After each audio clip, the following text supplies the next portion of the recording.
ခက်ငငယ်ကတော့ဒီလိုမျိုးဆေးရှယ်ထားတဲ့ညောင်ရွက်လေးတွေကိုမြင်တယ်ဆိုလို့ရှိရင်ဒီလိုဘလို့လောက်ထားတာလဲဒီလိုညောင်ရွက်လေးတွေကရောင်စုံလေးတွေပေါ့နော်လှတယ်ဘလို့လောက်ထားတာလဲပေါ့နော်ကျွန်တော်တန်းတော့ဟိုစိတ်ဝင်စားတယ်ကြည်လဲကြည်မိတယ်ပေါ့နော်အဲ့တော့ဒီလိုမျိုးကျွန်တော်လုံနီလေးကိုတည်သွားတဲ့ခါကျတော့ဒီလိုလောက်ပါလားပေါ့နော်တခြားလူတွေလည်းပြန်ပြီးတော့တည်ရအောင်ဆိုပြီးတော့ကျွန်တော်မျှဝေပေးတာဖြစ်ပါတယ်ကျွန်တော်လည်းအတူတူကြည့်ကြမယ်ခင်ဗျာအဲ့တော့စပြီးတော့ကျိုးဒီညောင်ရွက်ကလေးကိုသူကတော့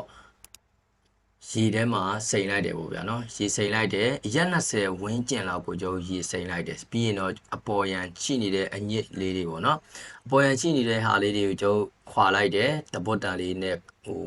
တတရရပေါ့ဗျာအဲ့လိုမျိုးလေးလှုပ်လိုက်တယ်လှုပ်ပြီးတော့အကောင်ပြန်ပြီးတော့ရေတန့်ဆင်လိုက်တယ်ပေါ့ဗျာပြီးရင်တော့ဒီလိုမျိုးရေလေးတန့်ဆင်လိုက်တယ်ရေဆေးကြောလိုက်တယ်ပြီးရင်တော့အပူပေးတယ်ပေါ့ဗျာအချောက်လေးလှမ်းလိုက်တယ်ပြီးရင်ကော်လေးနဲ့ဒါကတော့အောက်ကအယိုးလေးတက်တာပေါ့ဗျာဒါကိုလိုအပ်တယ်လို့သုံးလို့ရတယ်ကိုညံချင်းရှိတယ်လို့ပေါ့ဗျာပြီးရင်တော့အခုအပေါ်ကနေပြီးတော့ထပ်ပြီးတော့ဆေးလေးထပ်ပြီးတော့အခုလိုမျိုးတုပ်လိုက်တာပေါ့ဗျာနော်တကယ်ကိုလှတယ်ဗျာနော်ဟုတ်ကဲ့ပါအဆုံးထိကြည့်ရှုပေးကြတဲ့တယောက်ချင်းဒီတိုင်းကျေးဇူးတင်ပါတယ်ခင်ဗျာ